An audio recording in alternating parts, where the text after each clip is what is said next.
Hi everyone, as it's the last day of National Careers Week, we just thought we'd put together a little roundup session. So myself and Jess are just going to go through some common questions that we get from year 11s who are sort of considering the next steps. So one of the biggest ones we always get is, what should we do if we don't know what to do after year 11? So everyone's kind of deciding that they want to go to college or sixth form or apprenticeship, but if you've got absolutely no idea what you want to do, it can be quite daunting, can't it? So what would your advice be, Jess?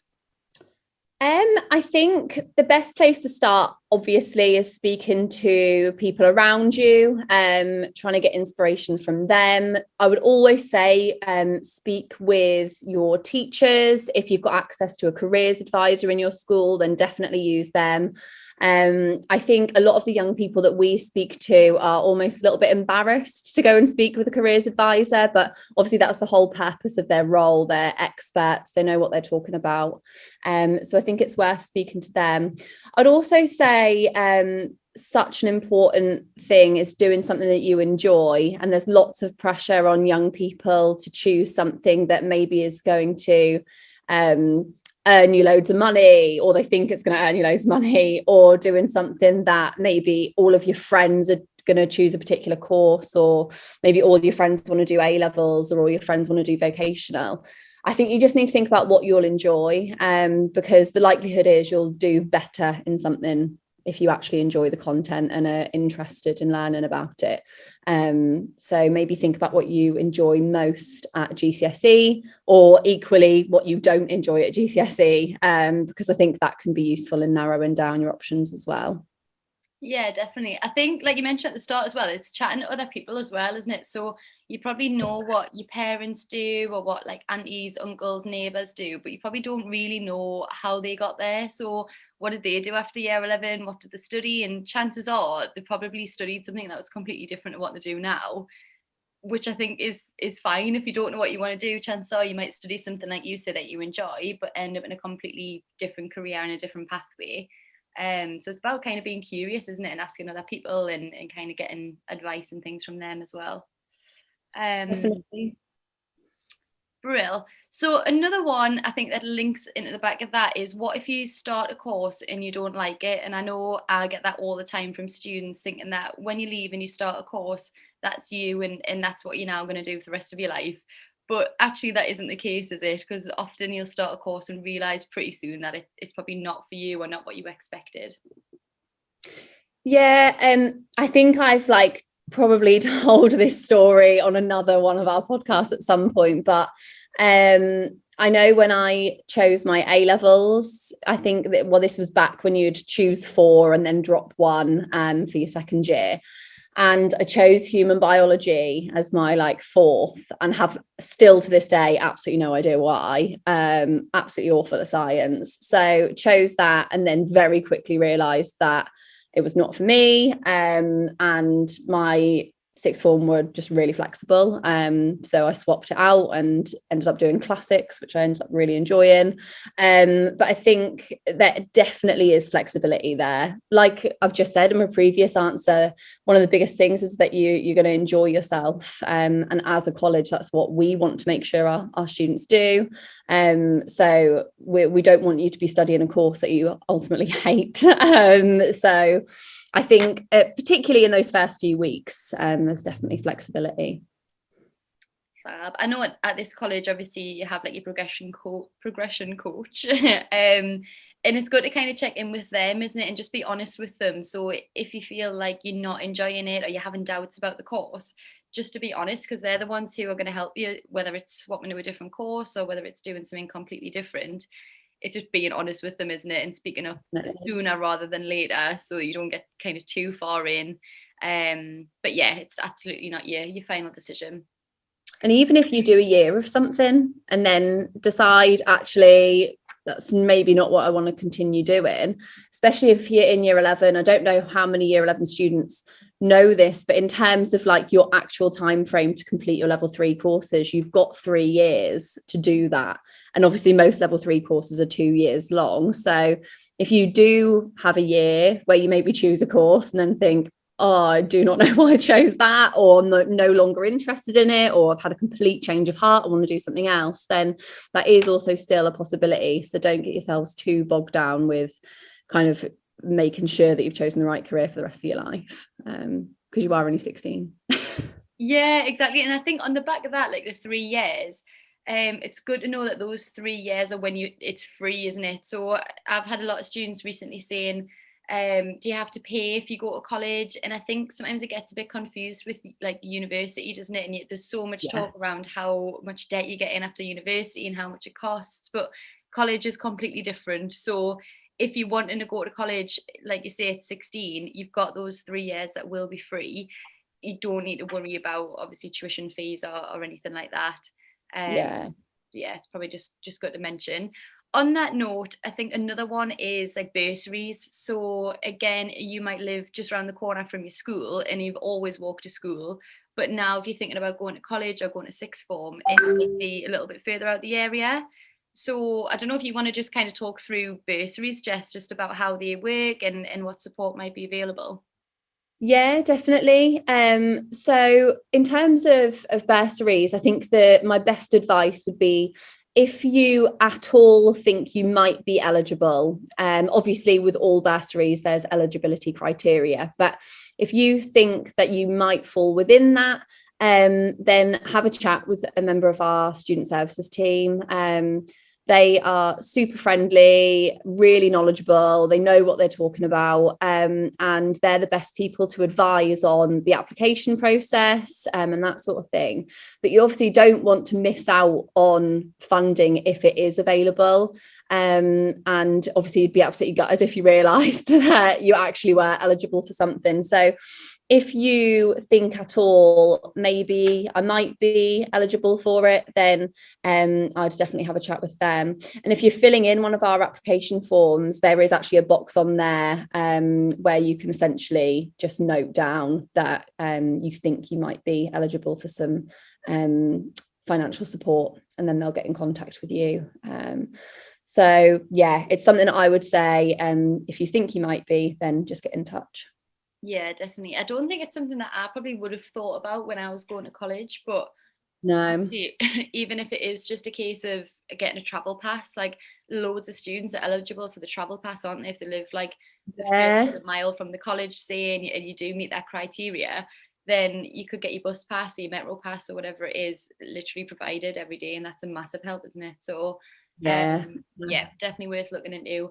And for anyone who hasn't heard the term bursary before, that is, like Jess said, if you meet the eligibility criteria, it's essentially free money or free travel pass or whatever it might be that you don't have to give back. So you won't be in debt to the college or anything. You don't have to pay that back. It's literally just yours if you do meet that criteria.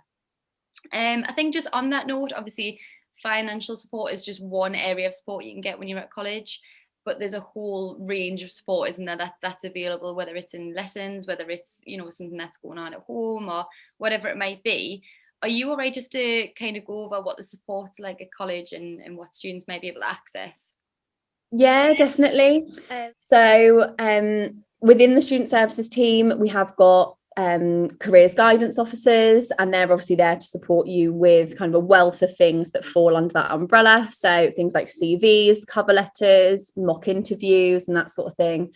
And that becomes even more valuable at college when you're then thinking about moving on to a career. So you'll have access to all of that. Like I said, kind of people that you can speak to about financial support. We've also got our ALS team, which is our additional learning support team. So it might be that you've had some extra support in school, like Danielle said, that might be in lesson, it might be outside of lesson, extra exam arrangements and things like that. And we would look to see how much of that we could replicate at college. And it's all about making sure that you're feeling really happy studying with us. So we have that support too. And then in addition to that, we've also got that more pastoral support and thinking about how we can help you develop personally as well as professionally.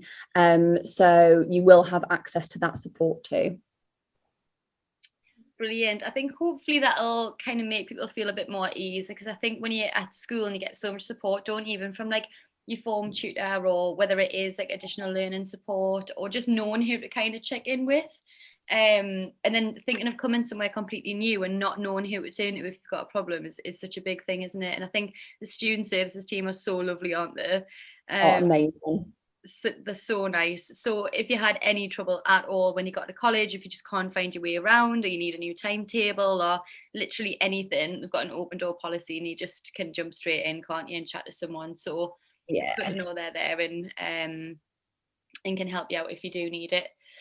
I think that's covered kind of most of the key questions that we get from year 11s. I think the last one is maybe just where to turn to. So if you still don't really know what you want to do, or you're thinking about the future, you're thinking about careers and you literally have no idea whatsoever, what kind of websites or resources would you recommend that they go and have a little look at? I think one of the really good ones, and the one that you'll just be told to use all the time, is obviously the National Career Service website. It is a fantastic resource for having a look really at different jobs. You can look by industry on there. They have different job profiles. So if you maybe know that you want to work within a particular sector, but don't actually know what jobs are available, maybe have a specific interest, but again, don't know what role you could actually do with it. They've got kind of different industries that you can filter by on there. I'd also say if you were maybe considering A-levels as a resource for that and thinking about what you can do in the future, there is the Which Uni website, and they've got an A-level course explorer. And you can type in the A-levels you're considering, and then it will show you all the degree programs that match those A-levels, which again could be useful for some students. And I'd also recommend doing some of those like job quizzes. And I know they sound really cringe and cliche, and sometimes the answers feel really random. But it can help you to narrow down. And like I think we were saying before, it's just as valuable to decide what you don't want to do as what you do want to do.